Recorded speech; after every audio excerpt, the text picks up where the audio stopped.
Hello students, welcome you all at futures institutes online platform. Students, आज बात करने वाले हैं बहुत इंपॉर्टेंट। आज बात करेंगे हम लोग RIMC, राष्ट्रीय इंडियन मिलिट्री कॉलेज देहरादून, जिसका एग्जाम 4 जून को होने वाला है। और इस एग्जाम को लेकर के पेरेंट्स स्टूडेंट्स लगातार हमसे कांटेक्ट कर रहे हैं कि सर, सबसे बड़ा हडल जो है कि how to perform well in examination, कि एग्जाम में परफॉर्म कैसे करें। और उसके अंदर 3 जो सब्जेक्ट है, मैथ्स, इंग्लिश एंड जीके, और उसमें मैथ्स को लेकर के बहुत सारे क्वेश्चन, बहुत सारे सवाल हमारे पास लगातार रिसीव हो रहे हैं व्हाट्सएप के थ्रू, मैसेज के थ्रू और बहुत सारे सोशल मीडिया के थ्रू। और उन बच्चों के लिए आज हम लोग बहुत अच्छा सेशन लेके आए हैं। और आज हमने इस प्लेटफॉर्म पे इनवाइट किया है एक ऐसी पर्सनालिटी को जिन्होंने खुद अपने आप को प्रूव किया है। और आज मैं उनके बारे में बताऊंगा। उससे पहले मैं इन्वाइट करूंगा कि पंकज सर हमें ज्वाइन करें। Welcome Pankaj sir, most welcome to coming our platform sir. Thank you. Pankaj sir के बारे में पहले बता दूं कि पंकज सर, जो पंकज सैनी सर इनका पूरा नाम है। और आपने जो IIT दिल्ली है वहाँ से उन्होंने एमटेक किया है। और साथ में उन्होंने UPSC का जो सिविल सर्विसेज का एग्ज़ाम होता है, जो IES होता है, उस एग्ज़ाम को भी क्रैक कर रखा है सर ने। तो सर ने अपने आप को प्रूव कर रखा है। वो जानते हैं कि how to handle a exam, या हाउ टू रिलैक्स, आप रिलैक्स कैसे रह सकते हो, एग्ज़ाम में परफॉर्म कैसे बढ़िया कर सकते हो। और इसीलिए सर को आज बुलाया। और सर से जानेंगे हम लोग बहुत सारी ऐसी बातें जहां से आपके परफॉर्मेंस यहाँ से रॉकेट की तरह हो जाएगी। और चलिए सर, बात करते हैं। तो सर, बेसिकली मैं आपसे जानना चाहूंगा, माइक थोड़ा एक शेयर करना पड़ेगा हमें। सो सर, एक्चुअली RIMC एक बड़ा एग्जाम है सर, और इसके बारे में आपने काफी रिसर्च किया है, स्टडी भी किया है। और आज हम लोग बेसिकली मैथ्स को टारगेट करके बात कर रहे हैं कि मैथ्स सब्जेक्ट में 3 घंटे का टाइम है, सॉरी 90 मिनट्स का टाइम है, और 30 क्वेश्चन करने हैं, और एक क्वेश्चन को बहुत कम टाइम मिल रहा है। तो क्या स्ट्रेटजी एग्जाम से पहले की हमें करनी चाहिए ताकि बच्चा एग्जाम परफॉर्म अच्छा सा करे सर? बताइए कुछ। थैंक यू मदन सर, जो आपने ये प्लेटफॉर्म मुझे दिया है। जस्ट आने से पहले मैं यहाँ पर 4-5 स्टूडेंट से काउंसलिंग किया है और उनके साथ बैठ कर के डिस्कशन किया, उनकी मैथ्स की कॉपी भी चेक की। और मैंने कुछ फाइंडिंग्स देखी कि हाँ, यहाँ पर वो कुछ लैग कर रहे हैं और वो उसको सुधार सकते हैं। यदि आप परमिट करें तो मैं डिस्कस करूं। जैसे एक बंदे ने कहा कि सर, मैथ्स का नो डाउट पेपर है, लेकिन हमें शुरुआत में ही घबराहट होती है, उसको हम कैसे दूर किया जाए। तो हम क्या करते थे घबराहट के लिए, जो हमारे पुराने जो गुरुजी होते थे, टीचर्स होते थे, वो कहते थे कि बेटा, एग्जाम देने से पहले आपको खुद को पॉजिटिव रखो, काम रखो। उसके लिए वो कहते थे कि आप ब्रीदिंग टेक्निक्स अपनाओ। और ये जो ब्रीदिंग टेक्निक्स है, उसमें आप अपनी आइज को क्लोज करके, जस्ट एग्जाम से 5-10 मिनट पहले आइज को क्लोज करें और अपनी ब्रीदिंग्स को इन और आउट को फोकस करें।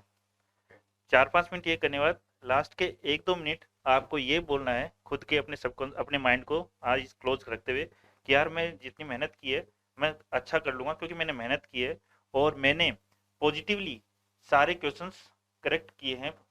एग्जाम से पहले जब प्रिपरेशन की है, मैं हर एक क्वेश्चन को सही से पढ़ता हूँ और सही से सोल्व करता हूँ। ये आप अफर्मेटिव सेंटेंस आप खुद से बोले तो ऑटोमेटिकली आपके अंदर अच्छा पॉजिटिव इम्पैक्ट आएगा, और वो आपके जो नर्वसनेस है और जो अपनी घबराहट है वो कम करेगा। फिर हमारे जो गुरुजी थे, जो उन्होंने ये कहा था कि जो भी फैसिलिटीज यूज करनी है वो पहले ही कर लो 10-15 मिनट। एग्जाम के टाइम बीच में आप अधिक पानी पी लेते हो या फिर फैसिलिटीज यूज करते हो तो आपकी कंसंट्रेशन डिवाइड होती है और ब्रेक होता है उससे।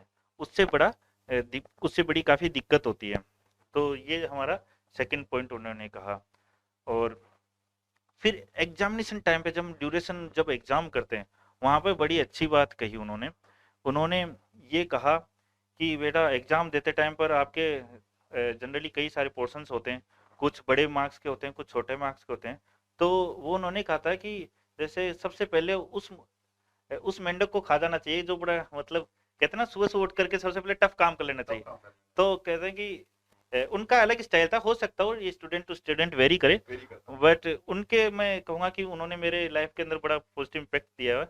तो उन्होंने उनके अनुसार कि सबसे पहले बड़ा क्वेश्चन कर लो, क्योंकि हमारे जो हैंड्स मूवमेंट होते हैं वो धीरे धीरे उस एग्जाम में काबिल बन जाएंगे एक तरीके से, ताकि रनिंग में आ जाएंगे। और फिर आप जो पार्ट बी के 10-10 वाले क्वेश्चन, 10-10 नंबर के 10 क्वेश्चन है, वो सबसे पहले करें 30-40 मिनट के अंदर, और उसके पश्चात आप 5-5 नंबर के क्वेश्चन करें। सेकंड, एक जो फॉर्मेट है जो मदन जी सर जो और हमने डिस्कशन किया था 1-2 दिन पहले ही, वो फॉर्मेट भी अडॉप्ट करना चाहिए सभी स्टूडेंट्स को। उससे क्या होगा, इजी रहेगा, थिंकिंग लेवल कुछ डाउन हो जाएगा। और मदन सर ने कहा कि डेफिनेटली यदि स्टूडेंट्स चाहेंगे तो उस पर वीडियो बनाया जाएगा, आगे बहुत ही अच्छे तरीके से वीडियो बनाया जाएगा टॉपिक वाइज रिक्वायरमेंट। तो वो फॉर्मेट हम अडॉप्ट करवाएंगे कि मैथमेटिक्स के लिए, जिससे हमारा जो भी टाइम टेकिंग प्रोसेस है वो कम हो जाए। कम से कम। एक सर एक्चुअली बच्चों को प्रॉब्लम जो जनरली रहती है, वो जब वो वाइल जब पेपर से पहले 10 से 15 दिन पहले या महीना भर पहले, जो आज अभी एक सिचुएशन बनी हुई है कि 4 जून को एग्जाम है और एग्जैक्टली यहाँ से 25 डेज में मानता हूँ इतना हमारे पास है, तो अभी बच्चों को जो टेस्ट सीरीज देना है या पेपर देना है या मोक देना है या प्रिपरेशन के लिए, बेसिकली मोक को कैसे वो बढ़िया से हैंडल करें, क्योंकि जो मोक की प्रैक्टिस होगी वो ही जाके एग्जाम में अपीयर होने वाली है। तो उसके लिए क्या टेक्निक्स है, हमें किस पे काम करना चाहिए? सबसे पहले जैसे मैंने बच्चों से बात करी, उनकी कॉपीज देखी, तो सर टाइम लिमिट के लिए पहले तो घड़ी यूज करें। घड़ी को यही कहें कि जैसे हमारे 1 घंटा और 30 मिनट का पेपर है, तो हम 1 घंटा 20 मिनट में ही कंप्लीट करने की कोशिश करें। पहला है, जितने भी मॉक टेस्ट हम कंप्लीट करें उसको उस पर हमेशा टाइमिंग लिखे। उसकी टाइमिंग हमारे पास में एक शीट, एक्सेल शीट होनी चाहिए हम, कि भैया मॉक 1 ने हमने 1 घंटा 20 मिनट में कर लिया, मॉक 2 हमने 1 घंटा 25 मिनट लगाए। इस तरीके से हमारे ये रहेगा, एक फीडबैक रहेगा, टाइम एनालिसिस रहेगा उस चीज को। ओके। और सेकंड, जो एक स्टाइल होता है अटेम्प्ट करने का, जिसमें हमारा भी डिस्कशन हो चुका है कि बच्चे जो रीजनिंग के क्वेश्चन करते हैं, वो रीजनिंग के क्वेश्चन में उलझ जाते हैं। उसमें कई बार उन्हें पता नहीं चलता कि मैंने 10 मिनट ही गवा दिए उस रीजनिंग के क्वेश्चन में, जो कि ओनली 5 मार्क्स का ही क्वेश्चन है। एग्जैक्टली। और कई बार एक ऐसे लॉजिकल क्वेश्चन आते हैं, बहुत ही कॉन्सेप्चुअल क्वेश्चन आते हैं, जिन पर हम बहुत ज्यादा टाइम दे देते हैं, और वो सोल्व होने के बाद ओनली हमें 10 से 15 मिनट के अंदर 5 मार्क्स ही मिलेंगे। तो क्यों न उन क्वेश्चन को हमेशा लास्ट में अटेम्प्ट किया जाए। सबसे पहले वही क्वेश्चन किया जाना चाहिए जो कि एक पहली बार पढ़ने पर ही अंडरस्टैंड हो जाए, या नेक्स्ट में दूसरी बार पढ़ने से ही अंडरस्टैंड हो जाए, हमें समझ में आ जाए। वह क्वेश्चन यदि हम सर्वप्रथम अटेम्प्ट करेंगे तो डेफिनेटली हम मैक्सिमाइज और ऑप्टिमाइज कर पाएंगे अपने मार्क्स को। Exactly sir. तो सर आपने बहुत अच्छी बातें बताई। एक और चीज़ जो हम लोग जब बैठते हैं, हम लोग मॉक टेस्ट दे रहे हैं, तो मैं ये सोचता हूँ कि एनवायरनमेंट इस ढंग का होना चाहिए जो उनको स्कूल के अंदर मिलने वाला है, क्योंकि अभी हम लोग रिलैक्स होके बेड में बैठ के या फिर हम लोग रिलैक्स होके कहीं भी पेपर दे रहे हैं, तो आई थिंक हम लोग उस रिदम को नहीं पकड़ पाते जो एग्जाम हॉल में चाहिए। एग्जाम हॉल में जो एनवायरनमेंट रहेगा वो डिफरेंट रहेगा, और इसीलिए जनरली बच्चे घर पे अच्छा परफॉर्म कर रहे हैं, एग्जाम हॉल में जाते ही उनका नर्वसनेस ज़्यादा आना और उनको अलग ढंग का एनवायरनमेंट लगना। तो उसके लिए उनको आई थिंक उसी अरेंजमेंट में टेबल चेयर पे बैठ के पेपर देना चाहिए, फैन के साथ ही पेपर दें। तो ये सारी चीज़ें आई थिंक ज़्यादा इम्पोर्टेंट है। ये बहुत ही अच्छी बात बोली कि जो एनवायरनमेंट क्रिएशन वाली बात है, definitely I am very much agree with Madan sir. और ये उनका एक्सपीरियंस है जो उन्होंने ये, और जो उनके जो मैसेजेस आए उनसे उनको पता लगा कि यार हाँ ये बात है। और हमें जनरली जो सेंटर्स मिलते हैं वो सरकारी स्कूल्स मिले हैं, और कई सरकारी स्कूल्स बहुत पुराने से उनको फंडिंग की और बजटिंग की दिक्कत होती है, तो उनके पास में कई बार वगैरह नहीं हो पाते हैं। कई बार स्कूल्स में फैन होने के बावजूद भी लाइट्स नहीं आ पाती, जनरेटर तो हर स्कूल्स में लगे नहीं रहते, लाइट्स नहीं आ पाती, बट हमें तो वो सिचुएशन फेस करनी है। और एग्जाम जैसे कि आपने जैसा कि हमारा जून के अंदर, ये फर्स्ट वीक ऑफ जून में है, तो वहां पर हमें उस सिचुएशन को फेस करना है। उस सिचुएशन को यदि फेस करना है तो हमें वो एनवायरनमेंट जीना पड़ेगा, हमें 1-2 महीने पहले से ही वो एनवायरनमेंट जीना पड़ेगा।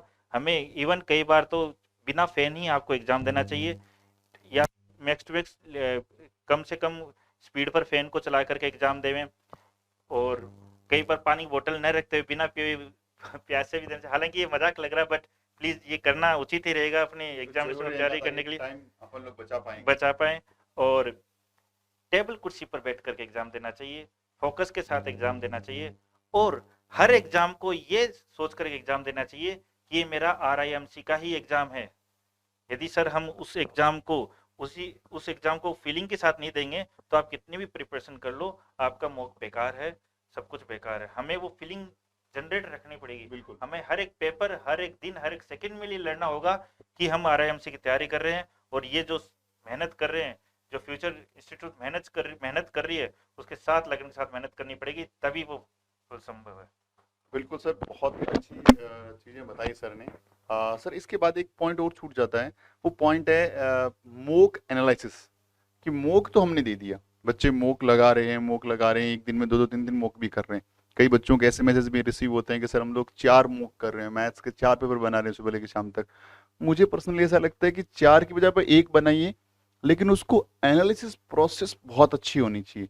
तो एनालिसिस के लिए क्या टेक्निक्स अपन ऐसे अपनाएं कि जिससे हम लोग जो गलती आज करी वो रिपीट ना करें, क्योंकि यहाँ से 25 डेज है। यदि बच्चा डेली बेसिस पे अपनी 5 से 10 गलतियों पकड़ ले, तो आई थिंक वो 250-300 तक की गलतियां पे काम कर पाएगा, 200-300 गलतियों पे काम कर पाएगा, तो वो पेपर में अच्छा परफॉर्म कर पाएगा, वो सारे फॉर्मूलाज, वो सारे कॉन्सेप्ट को अच्छे से कर पाएगा। तो एनालिसिस का क्या टेक्निक अच्छा होना चाहिए जिससे वो एनालिसिस कर पाए और नेक्स्ट पेपर में वो अच्छा परफॉर्म करे? तो एनालिसिस क्यों जरूरी है और कैसे करना चाहिए? सर इसके लिए हमने क्या किया था, हमारे प्रिपरेशन टाइम के अंदर हमने एक एक्स्ट्रा नोटबुक डाली हुई थी।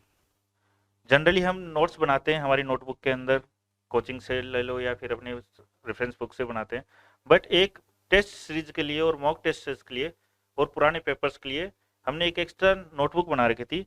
जो भी सवाल हम गलत करते थे, चाहे जीके का करो, चाहे मैथ्स का, चाहे इंग्लिश का, वो उसमें हम डाल देते थे सेक्शन वाइज के अंदर, मैथ्स का अलग सेक्शन। और रियली वो इतनी हेल्पफुल होती थी क्योंकि रिपीटेड फॉर्म में कॉन्सेप्ट आते हैं एग्जाम्स के अंदर। कॉन्सेप्ट की रिपीटेशन हो सकता है डायरेक्टली वैसा का वैसा ही नहीं है, लेकिन कॉन्सेप्ट वैसा आ जाता है।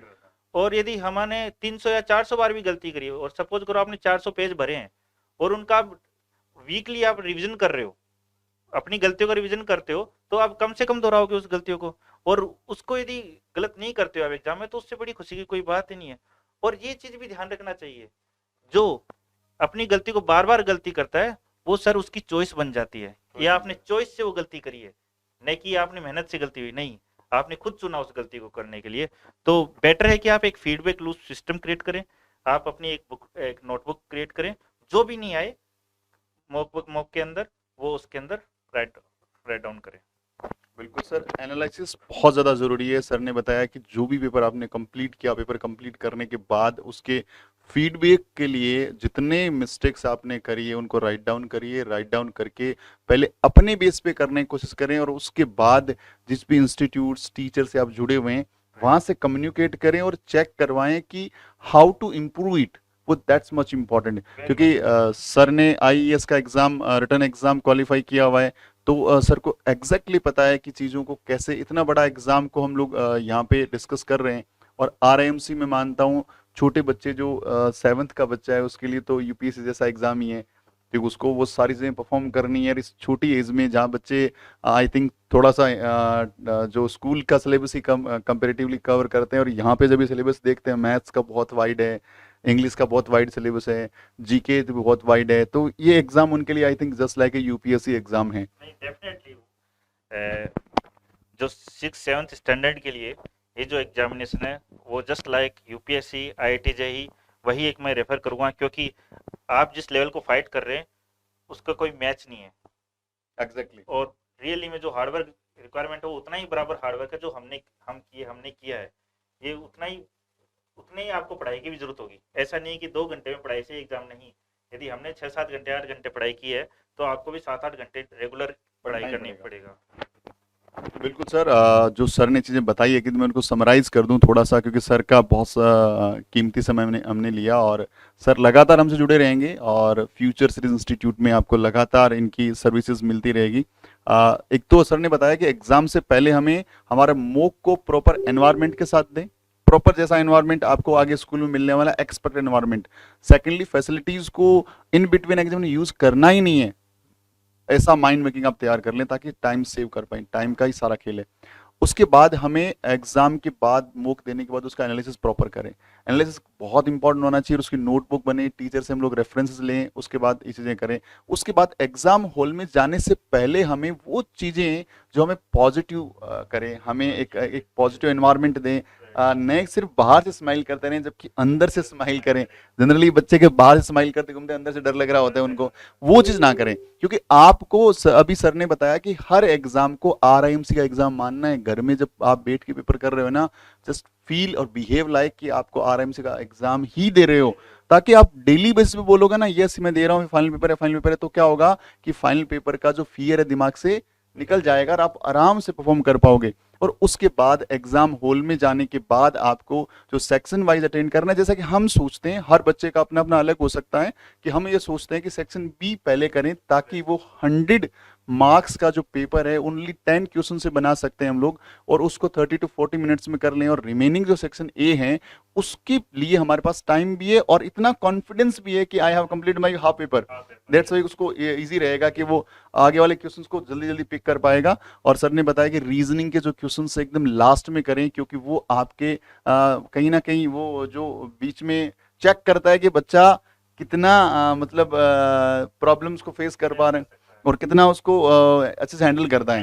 टाइम हैंडलिंग कैपेसिटी वो चेक करता है, टाइम हैंडलिंग कैपेसिटी चेक करते हैं। स्टक होता है तो कैसे कैरी मतलब फॉरवर्ड गो थ्रू हो जाता है उस चीज के लिए। हाँ, और उसके बाद सर ने बताया कि एक स्किपिंग मेथड ये ध्यान रखें कि आपको क्वेश्चन को पढ़ा और जितना जल्दी और सही पढ़े, जल्दी पढ़े बट सही पढ़े, बहुत इंपॉर्टेंट है। आपने जैसे ही पढ़ा just take the decision within 1 or 2 second कि should you start or should you not. तो ये आपने स्टार्ट करना है तो करो, नहीं करना है तो उसको राउंड अप करो, आगे बढ़ो। क्योंकि यदि आप ऐसा टेक्निक करेंगे तो लास्ट में समय बच जाएगा, तब तक आप काफी हिस्सा पेपर का कर चुके होंगे और लास्ट में कॉन्फिडेंटली उन 2-4 क्वेश्चन को बना पाएंगे। और अदरवाइज आप यदि सीक्वेंस वाइज चलते रहे, जहां अटकते रहे, तो क्या होगा कि लास्ट में ऐसे इंपॉर्टेंट क्वेश्चन रह जाएंगे जो आपको आएंगे बट आप पेपर में परफॉर्म नहीं कर पाएंगे। तो ये सारी टेक्निक्स आई थिंक आप अप्लाई करते हैं कि इसमें मॉक के लिए, हमारा वीडियो RIMC के मेन पेपर के लिए नहीं, उसमें और बहुत सारे वीडियोस लेके आएंगे, हर एस्पेक्ट पे हम लोग बात करेंगे, बहुत सारे नंबर ऑफ वीडियोस लेके आएंगे। बट अभी जरूरी है कि आप जो मॉक टेस्ट दे रहे हैं किसी भी इंस्टीट्यूट का, वो सारे इंस्टीट्यूट बहुत अच्छे हैं, जो भी आपका पर्सनल ट्यूटर है वो बहुत अच्छा है, बस आपको हमारी इन चीज़ों से यदि थोड़ा सा भी फ्रूटफुल चीज़ें मिलती है तो डेफिनेटली हमें और कमेंट बॉक्स में कमेंट करके बताइए, ताकि हम लोग हर उन पॉइंट्स पे, या आपको जो भी प्रॉब्लम फेस हो रही है टाइमिंग का, या आपको स्ट्रेस फील हो रहा है, या किसी भी तरह की कोई भी चीज़ है एग्जाम को लेकर के, RIMC को लेकर के स्पेशली, क्योंकि बड़ा एग्जाम है, बच्चे बहुत छोटे हैं और हमें इन पे लगातार काम करना है और बच्चों के कॉन्फिडेंस के लिए काम करना है, तो हम लोग लगातार काम करेंगे। कमेंट बॉक्स में जितने भी प्रॉब्लम शेयर करेंगे, विल क्रिएट वीडियो 1 by 1, उन सब पे वीडियोस बना देंगे ताकि बच्चे उस एग्जाम को एंजॉय कर पाएं। और देखिए इतना बड़ा एग्जाम है, हर एक स्टेट से एक बच्चा सेलेक्ट होना है, तो मेरा ऐसा मानना है कि सिलेक्शन का बाद में सोचना है, परफॉर्मेंस का पहले सोचना है, पहले अपने एग्जाम को जीना है। मेरे हिसाब से एग्जाम को, हाँ, उस प्रोसेस को जीना है। जब हम प्रोसेस को जीते हैं ना तो उसका अलग ही आनंद आता है। यदि आप रिजल्ट को जियोगे तो परफॉर्म करने में दिक्कत होगी, और प्रोसेस को जियोगे तो आप बहुत आगे तक जा सकते हो। So enjoy the each and every process. Sir ने सही बताया कि हमें प्रोसेस को जीना है, हमें एंटरटेन करना है, और जब एग्जाम लिख करके जब बाहर निकलो ना, देन यू फील प्राउड कि यार आई डिड माई 200%। रिजल्ट जो भी रहेगा कोई दिक्कत नहीं है, और जब वो फीलिंग होती है ना, देन आपका कॉन्फिडेंस बिल्टअप होता है और आपके पेरेंट्स प्राउड करते हैं आप पे कि हाँ यार मेरे बच्चे ने उतना मेहनत किया, जितना हम लोग एक्सपेक्ट कर रहे थे उससे भी ज्यादा किया ना। तो वो सबसे ज्यादा इंपॉर्टेंट मेरे हिसाब से। सिलेक्शन बाद की बात है, सिलेक्शन तो 2-4-5 महीने बाद आता है, लेकिन आपका सिलेक्शन या आपका रिजल्ट उसी दिन आ जाता है, क्योंकि आप कॉन्फिडेंट होकर के नेक्स्ट डे से एक नए प्रोसेस में लग जाते हैं। That's much important. सो आगे बहुत सारे वीडियोस लेके आते रहेंगे। Thank you Pankaj sir. Last message जो बच्चों के लिए जिनको अभी 4 जून को एग्जाम देना है।